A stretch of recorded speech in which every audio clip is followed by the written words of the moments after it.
Pemirsa, Kejaksaan Agung masih memburu terpidana kasus pengalihan hak tagih KC Bank Bali, Joko Chandra yang disebut tengah berada di Kuala Lumpur, Malaysia. Keberadaan buronan itu terungkap saat sidang peninjauan kembali di Pengadilan Negeri Jakarta Selatan, Senin lalu.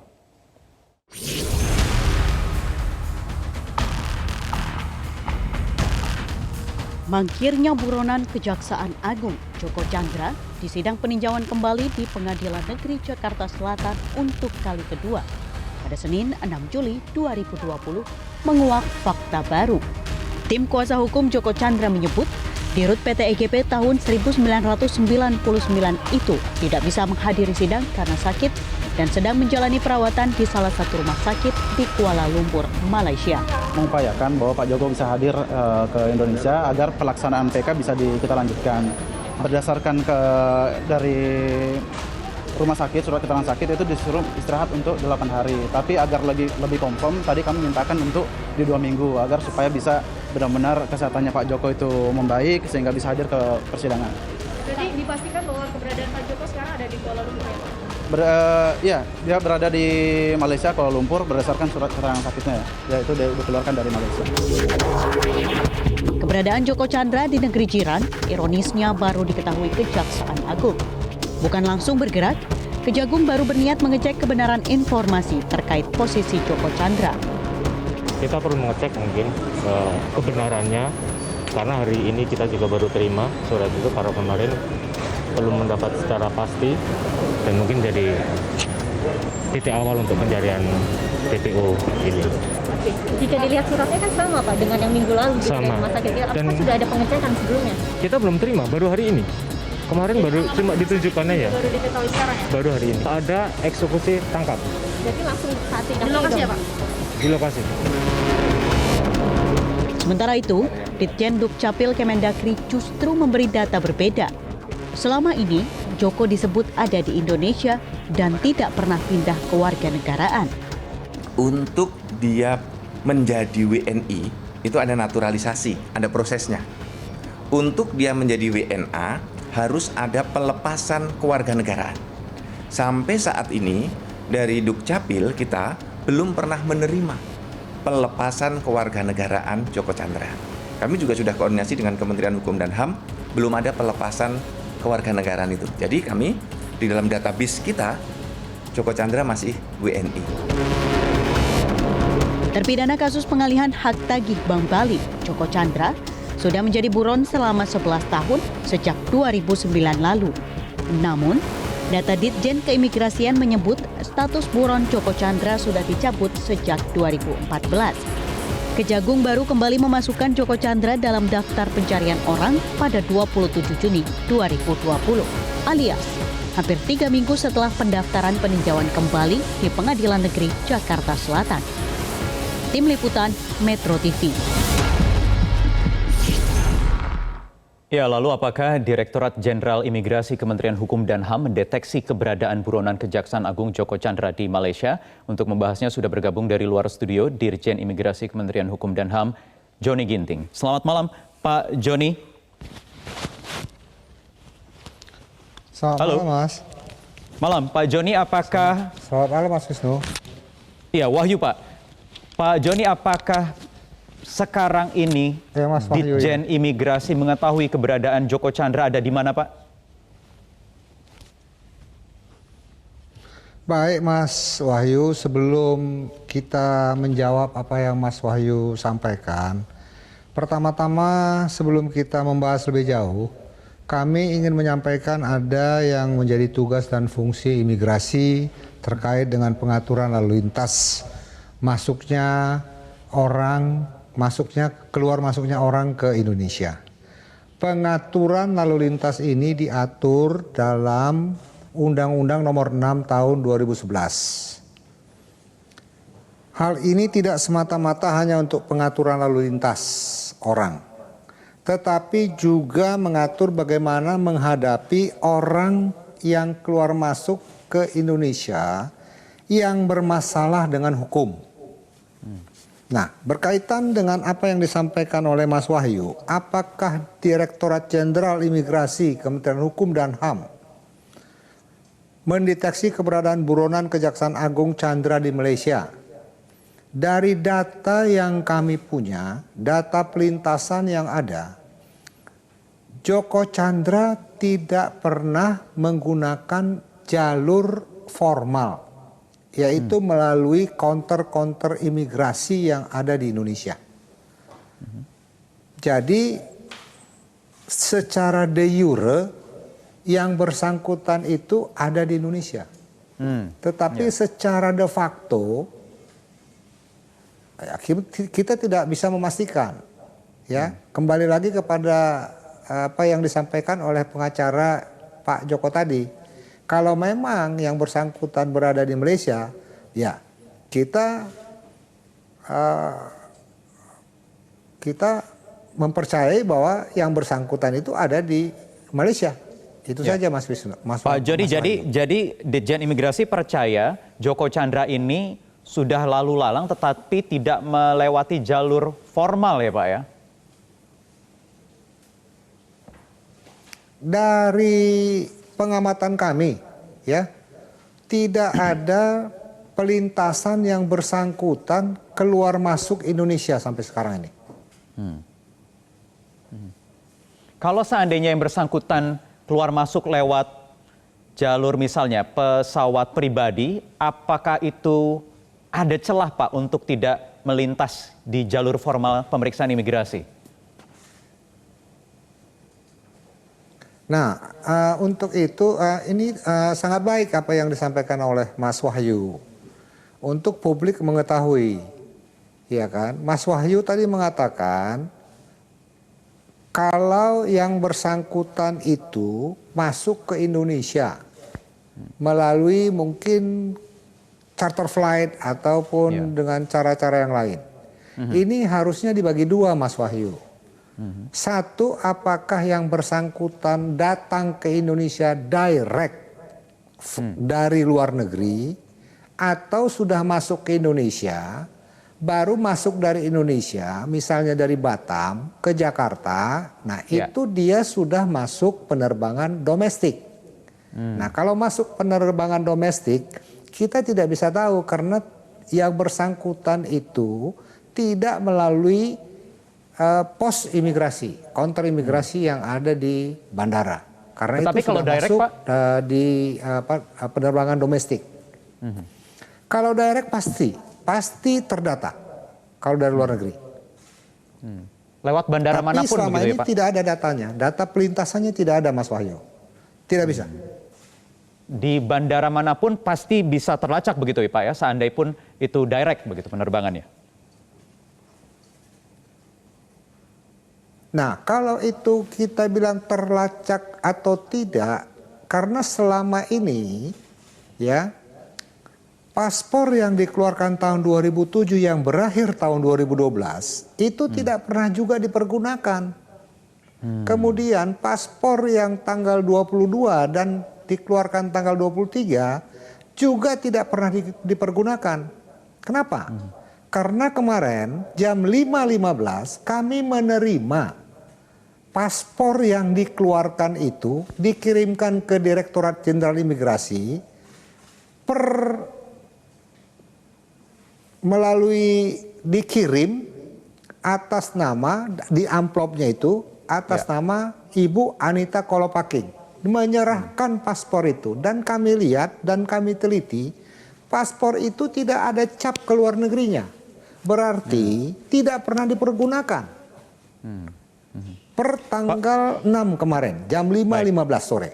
Baik, Pak Joni, yang ingin saya tanyakan berikutnya adalah database seorang Joko Chandra yang ada di imigrasi itu seperti apa Pak statusnya? Kalau statusnya sejak tanggal 27 sudah DPO. Sebelum-sebelumnya, DPO. karena ini kan pernah dicabut juga status DPO-nya? Sebelum-sebelumnya itu kita ada pemberitahuan bahwa yang bersangkutan tidak lagi terdaftar dalam red notice dari Interpol. Sehingga otomatis pada saat itu yang bersangkutan tidak ada lagi dalam sistem. Tetapi pada saat tanggal 27 dimintakan oleh teman-teman dari Kejaksaan Agung, kita langsung follow up hari itu juga. Dan langsung kita melakukan penarikan terhadap paspor yang telah diterbitkan itu dan langsung ke rumah yang bersangkutan yang notabene kosong.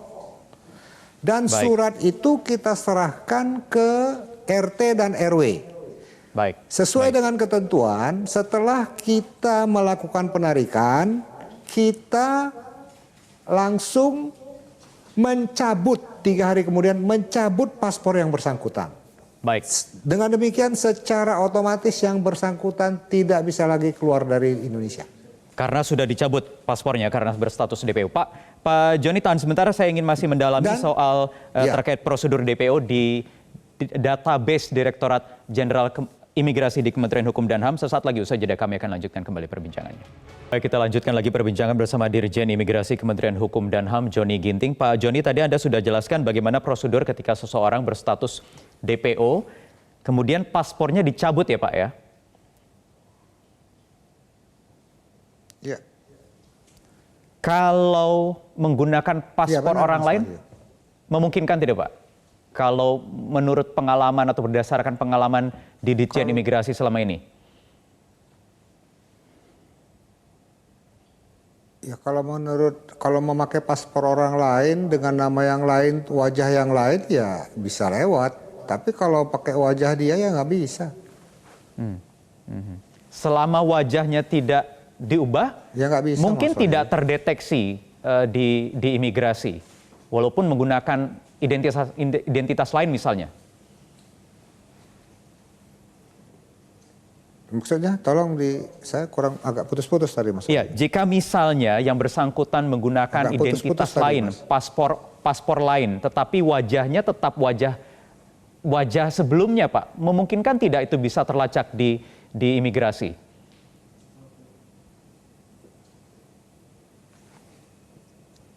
Putus-putus.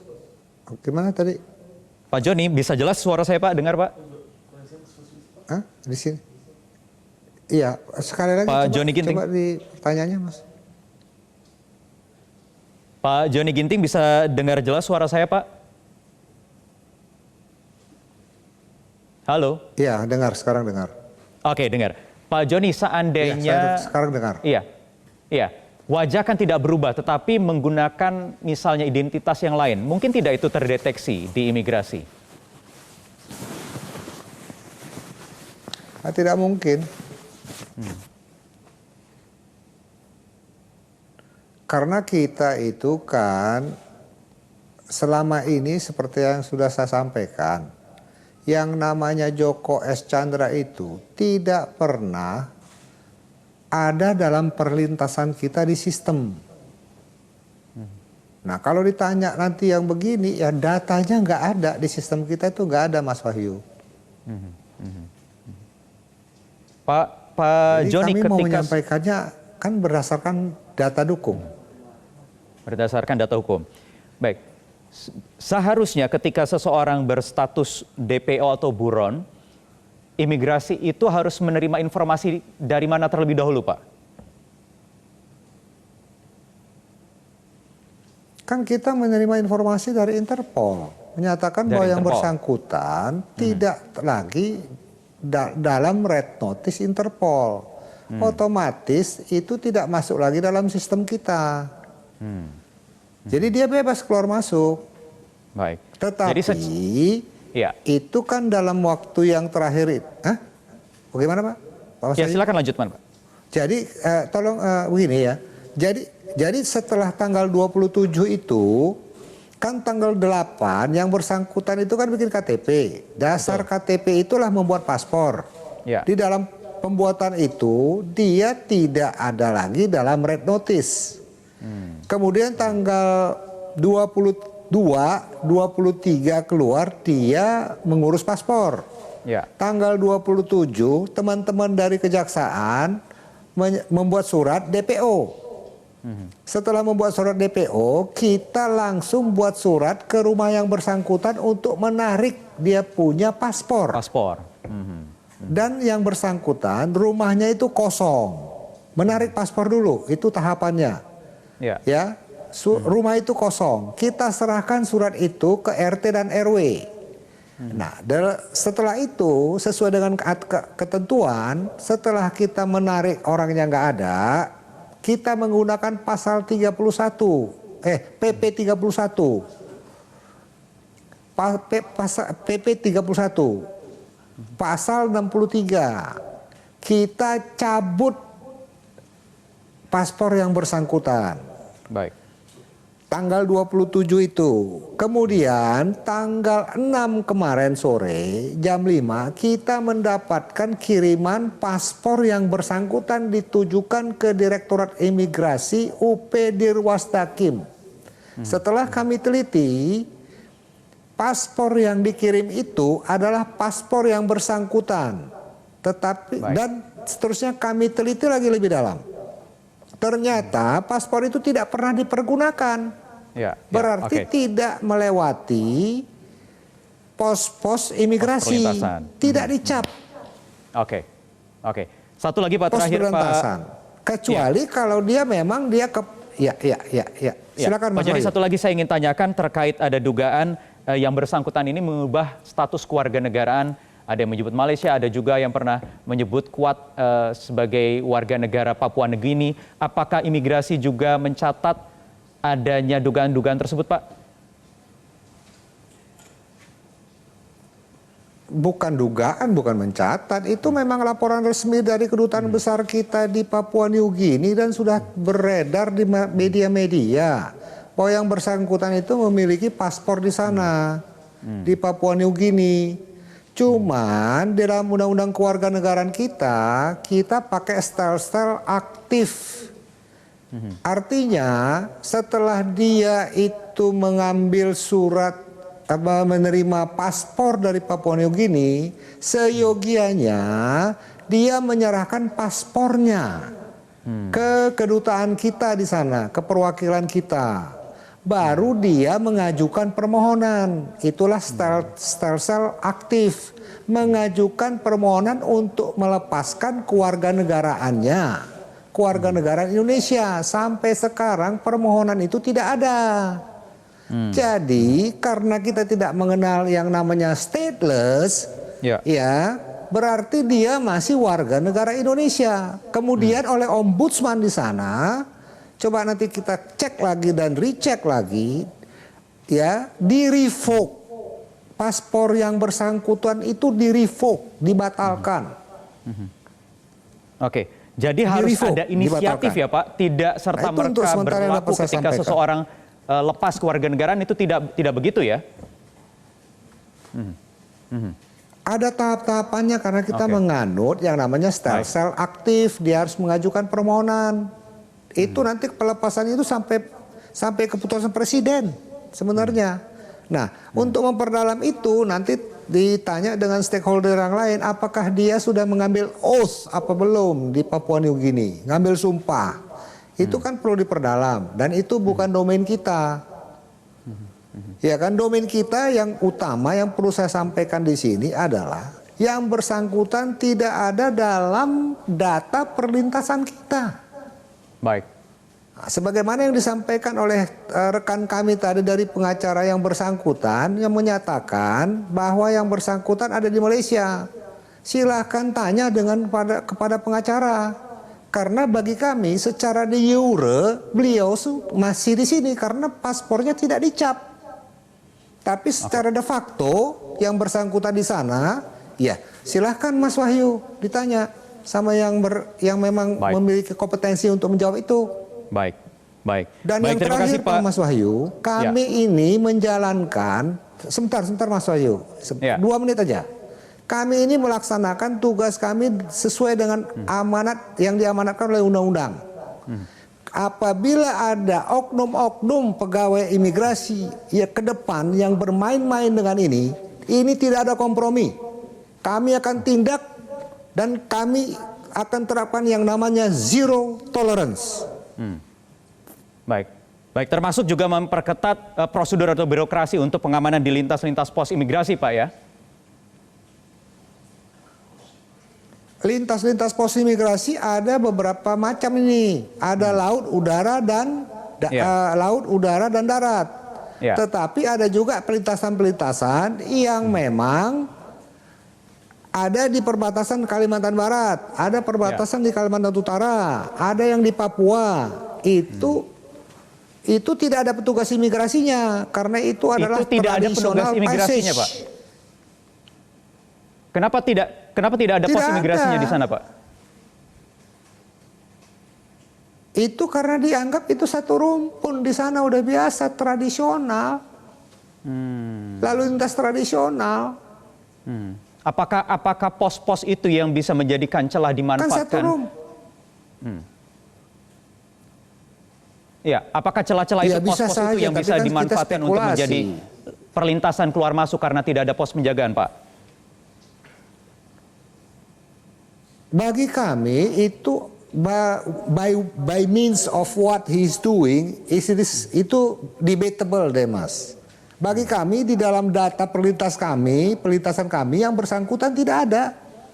Itu yang kami pakai. Baik. Itu yang kami pakai, Mas Wahyu. Baik. Terima kasih Pak Joni Ginting, Dirjen Imigrasi Kementerian Hukum dan HAM sudah bergabung bersama kami di Prime Time. Sama-sama, Mas Wahyu. Sama-sama. Baik.